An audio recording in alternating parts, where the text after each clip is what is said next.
Woe unto them that rise up early in the morning, that they may follow strong drink, that continue until night, till wine inflame them, and the harp, and the viol, the tabret, and pipe, and wine are in their feasts.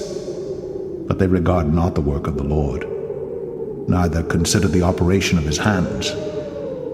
Therefore my people are gone into captivity, because they have no knowledge, and their honorable men are famished, and their multitude dried up with thirst. Therefore hell hath enlarged herself, and opened her mouth without measure, and their glory, and their multitude, and their pomp, and he that rejoiceth shall descend into it.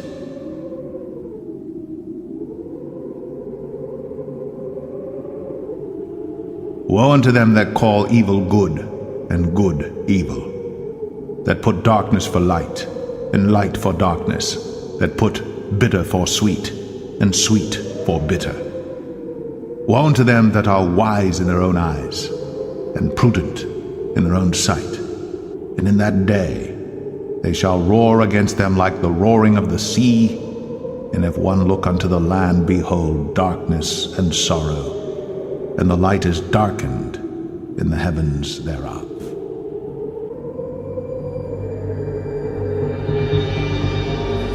French officials fighting back against terrorists, and terrorists, they'd say, in France, confirming this afternoon in France that they have launched a series of attacks on I was sent this article today knowing that hell was expanding again. The sites hit in Syria are said to be in the capital of ISIS. And it is meant for death.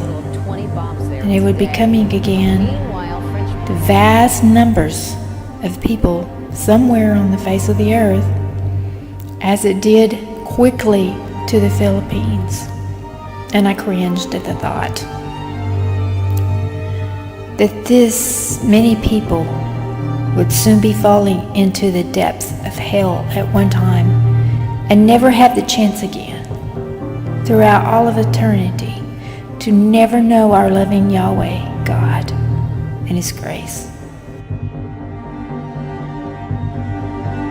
Wondering how many times they had rejected them in their lifetime.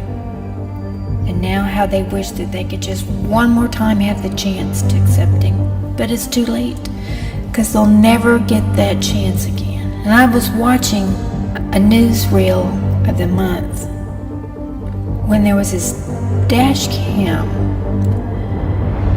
that was showing in California in this reel. And it showed a landslide where 4 cars were in front of them, and this landslide took out these 4 cars. They were done. They were gone in an instant, taking off into eternity forever. You know, God's word is so true that we are not promised our next breath, because they were gone. No warning, just poof. They were wiped off the highway right into, it looked like right into the ocean or over the cliff there on this highway. And then there was this sinkhole in this video that I was watching, and it just opened up and took someone's life. And you ask me, why would God do that? And then I was brought to my remembrance when the children of Israel in the wilderness, and there was a group of them that were complaining, and Yahweh, he was so tired of their complaining that he just opened up the ground and took them right straight down into hell. They were gone, no more. And the ground closed up. You know, we're not to ask why, because there's not always answers for everything. We don't know how that person was living, what was going on in their life. Maybe they were complainers. Maybe God had given them chance after chance after chance and they rejected him. I don't know. We don't know what tomorrow holds. We have to keep our hearts right. So the Lord is telling me to tell everyone out there, to tell your friends, your family, your strangers. Get your hearts right. Be led of the Holy Spirit, because time is very, very short. I can't stress this. You can be laying in your bed and be gone in your sleep and never be able to tell your loved ones goodbye.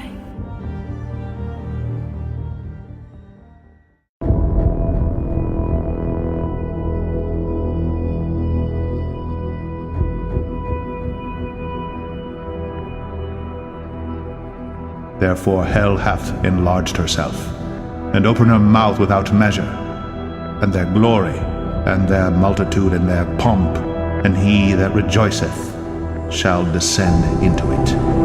We're living in a generation when truth is falling into the streets.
Some reports right now that the gunman had been moving calmly through the crowd and shooting people one by one. A horrified situation and an indication of the vulnerabilities of a free and open society. These are soft targets: restaurants, a concert hall, outside a stadium.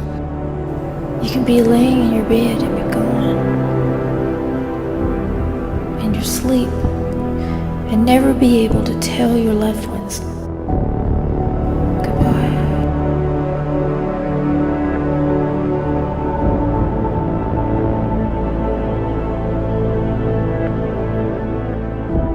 He said, I want you to know the end of all things is at hand. It's right at hand. This gospel of the kingdom shall be preached in all the world as a witness to all the nations, and then the end will come. As the age comes to a close, righteousness and wickedness will both be on the increase. Righteousness will flourish, and so will wickedness. Light will shine, and there will be great darkness. For behold, darkness shall cover the earth, and deep darkness the peoples. But the Lord will arise over you, and his glory will be seen upon you. The nations shall come to your light, and kings to the brightness of your rising. That's a promise for God's people at the close of the age. The glory of God will shine upon us. I saw nature having labor pains, supernatural signs and changes that can't be explained by men. And in the midst of the darkness that is surrounding us on all sides, that is covering all nations, those who have a heart for truth will come out of the darkness to the people of God to seek the light. But don't expect the darkness to end. It will continue and it will grow deeper, but the light will get brighter. Man left to himself, what was wrong a year ago is right today, and what's right today will be wrong next year. And it's always good becomes evil, and evil becomes good. Set your watch by it, folks. That's the way it works. When any society falls away from God, that which we knew was evil becomes good. That which we knew was good becomes evil. I see as labor pains in nature, which are going to become more and more frequent and more intense the closer we get to the birth of the kingdom of God. I saw major earthquakes coming to the United States. I saw worldwide famine, especially in China, India, and Russia. I saw the world's food supplies completely dwindled, millions starving. He said, at the end of the age, the angels will come forth and sever the wicked from among the righteous. The wicked will be bound up in bundles and cast into the fire. The righteous will shine as sons in the kingdom of their Father.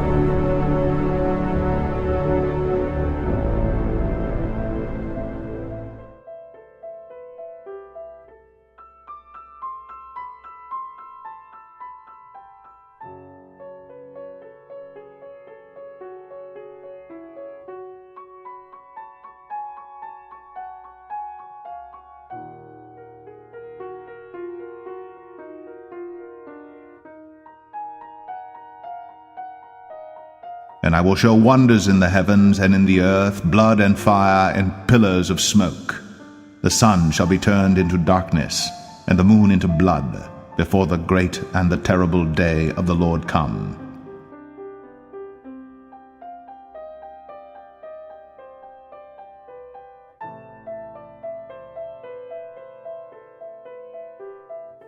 And there went out another horse that was red, and power was given to him that sat thereon to take peace from the earth, and that they should kill one another. And there was given unto him a great sword. Well, so far attacks have been confirmed in 5 different locations in Paris: a concert hall, a stadium, 2 restaurants and a bar, while reports suggest gunfire in at least 2 other areas of the city. Let's take a look at a timeline of just how the tragedy unfolded. At around 9 p.m. local time, the first use of firearms occurred at a restaurant on Rue de Charonne, just east of the city centre, killing at least 11 customers. Less than an hour later, explosions went off outside the Stade de France stadium, causing more deaths and injuries. And then 7 minutes later, police reported a hostage crisis at the Bataclan Theatre. Within half an hour, another restaurant was targeted by a gun attack. And these are just 4 of 7 locations, as we've been seeing, where terrorists launched assaults on Friday night. The series of terror attacks in the heart of Paris left at least 153 people dead and paralyzed the French capital with fear. 200 people were wounded, and from 8 to 10 extremists were dead following the attack.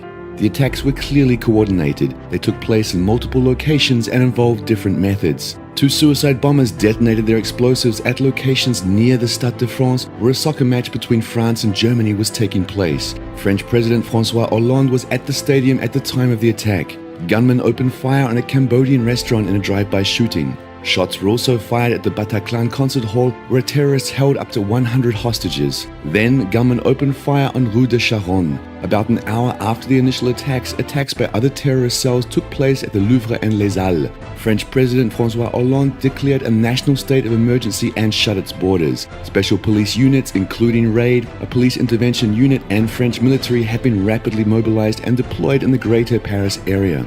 When the Paris police stormed the Bataclan concert hall, 3 of the attackers were killed after letting off their suicide belts, while the 4th was shot and killed by police. According to media reports, over 100 people died and at least a dozen suffered injuries as a result of the siege. On Saturday, Paris closed down its public spaces in response to terror attacks. Though shocking, the attacks are not completely surprising. Multiple individuals from France and other European countries have joined terrorist groups to Syria and Iraq. The attacks have demonstrated that there is a constant risk of terrorist attacks within Europe. This Friday's carnage was likely well coordinated and planned, thus the attackers could receive instruction or assistance from groups such as ISIS or Al-Qaeda. Furthermore, the recent migration crisis in Europe highlights the risk that jihadist groups could have placed some of their members among the large refugee flow to conduct attacks in Europe. From a social perspective, the attacks could head to a raise of the domestic tensions between French nationals and migrants. Just hours after the Friday attacks, a huge fire broke out at the Jungle refugee camp near the French port of Calais. 100 migrants reportedly died. The origin of the fire is unknown. And I will show wonders in the heavens and in the earth, blood and fire and pillars of smoke. The origin of the fire is unknown. Blood and fire and pillars of smoke. The sun shall be turned into darkness, and the moon into blood, before the great and the terrible day of the Lord come. The origin of the fire is unknown.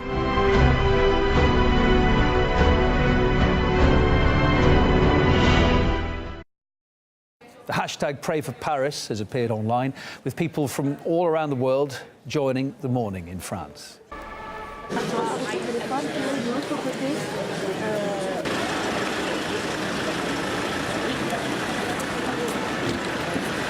Où les explosions ont retenti. Et quand même, oui. Hundreds of football fans were evacuated from that stadium following those explosions you just heard, though the match did continue for a while. There were scenes of panic and shock, as you'd expect. Police stated 2 suicide attacks had taken place near that arena. At least 4 people were killed there, 50 were injured. When we were coming out, there was a lot of pushing, and then we lost someone we were with. I heard one bang, and then 10 to 15 minutes later, another bang, bang, 2 at once. Then I heard another one outside, and it was very noisy inside. We thought it was fireworks or, I don't know, some kind of cannon or something deliberate done during the game. I mean, it wasn't until the first actual official announcement was near the end of the game when they were telling people that the stands near where the explosion had happened was closed. We didn't realise the full extent of it until we got outside. Earlier we spoke on the phone with journalist Jonathan Mordab. He arrived at the Stade de France soon after the attacks. He described chaotic scenes and police discovering screws, which were apparently used in the explosive devices that went off there. There was panic. Dozens of police cars, dozens of ambulances, with sirens driving everywhere, and the police finding some screws, on the ground. So I guess this bomb was made, those bombs where they put screws, so it spread everywhere. That's why there is so many wounded people there. But what I have seen from people I saw in the street and that I spoke with, yeah, of course they want to keep on, They don't want to give terrorists the pleasure of being scared and stop their lives only because they would be just afraid. Of course they are afraid, but they don't want to show it. Just 7 minutes after the attack at the Stade de France arena, police then reported a hostage crisis at the Bataclan Theatre. It became the scene of the worst massacre last night. At least 87 young people were killed there as gunmen opened fire indiscriminately. On the night of the attack, hundreds had gathered there to see the American rock band, the Eagles of Death Metal. Witnesses said men clad in black with assault rifles attacked the audience. The attack was first reported as a hostage situation, but later it was clear that the gunmen were not seeking to take any captives. Survivors of the attack recalled how terrorists were killing people one by one. Another victim described it as a bloodbath. Other witnesses said the attackers looked highly professional as one of them opened fire in bursts of 3 or 4 shots. One of the shooters was reportedly screaming, "This is for Syria," apparently referring to military anti-terror campaigns in the region. There's a lot of tension on the streets. It's a pretty extraordinary atmosphere, actually. It's very quiet. Really, all you can hear is police sirens. I am, as you say, just outside the Bataclan Theatre. In fact, I'm just going to get my cameraman to pan down the street just so he can show you exactly where it is. If you can see the grey barrier there, this black and yellow awning that you may be able to see coming down, that is the Bataclan Theatre. All around, bars and restaurants, flats also on the upper floors, and of course this took place on a Friday night, so this place was heaving with people, a lot of people inside the theatre itself. Of course, this is where the worst incident that happened last night took place, shooting and a hostage situation. We spoke earlier to somebody who managed to escape and survive that hostage situation that he called a hell. Let's hear him now. It was quite violent, and we left as quickly as possible. I was injured by a bullet in my arm, and then we ran. Personally, I didn't see a lot. I just know that I did my best to get out, far from this hell. I heard some gunshots and also some screams, and everybody was trying to get outside. I wasn't a hostage. I was among those who managed to get out because the emergency exits near the stage were open. It was chaos. It was a nightmare. What happened yesterday in Paris and near the Stade de France is a war. And in the face of war, the country has to make appropriate decisions.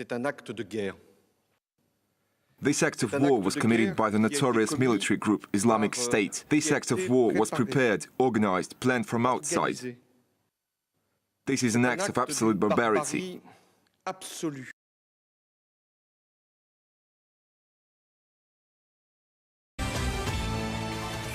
We begin with breaking news this hour. French officials fighting back against terrorists, and terrorists, they'd say, in France, confirming this afternoon in France that they have launched a series of attacks on 2 jihadi sites. That is in Syria. And you're taking a look at video of jets taking off just before those attacks. The sites hit in Syria are said to be in the capital of ISIS. Officials say they dropped a total of 20 bombs there today. Fireworks triggered panic on the streets of Paris tonight. Hundreds of people gathered at a public memorial, and then when it happened, people began to run, spreading out. Police were called and nobody was hurt, but it just shows you how on edge that city is right now.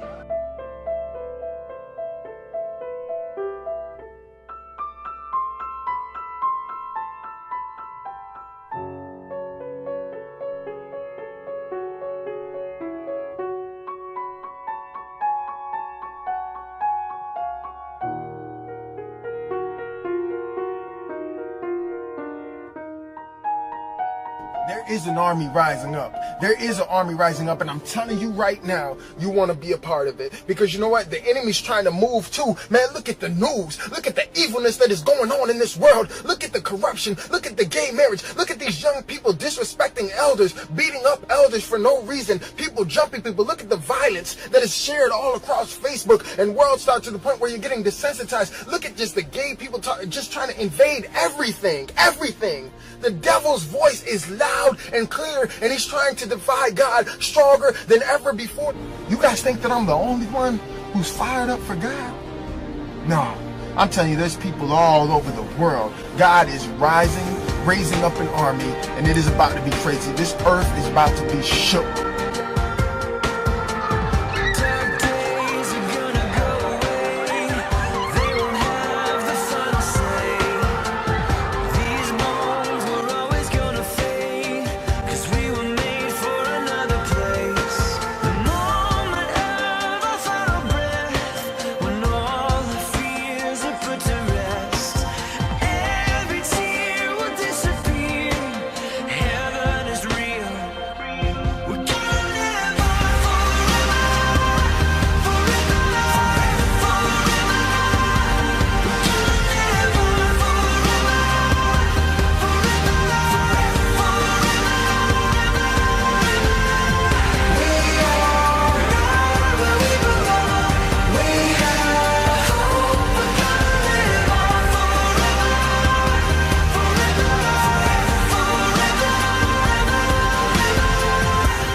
This hour, French officials fighting back against terrorists, and terrorists, they'd say, in France. Breathing air we have never breathed. We'll see colors we've never seen. Every sound like a symphony, rising up as the angels sing. The arms of grace are open wide, the face of love before our eyes. When every tear will disappear, heaven is real. We're gonna live on forever.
God is raising up an army, and it is about to be crazy. This earth is about to be shook.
And I will show wonders in the heavens and in the earth, blood and fire and pillars of smoke.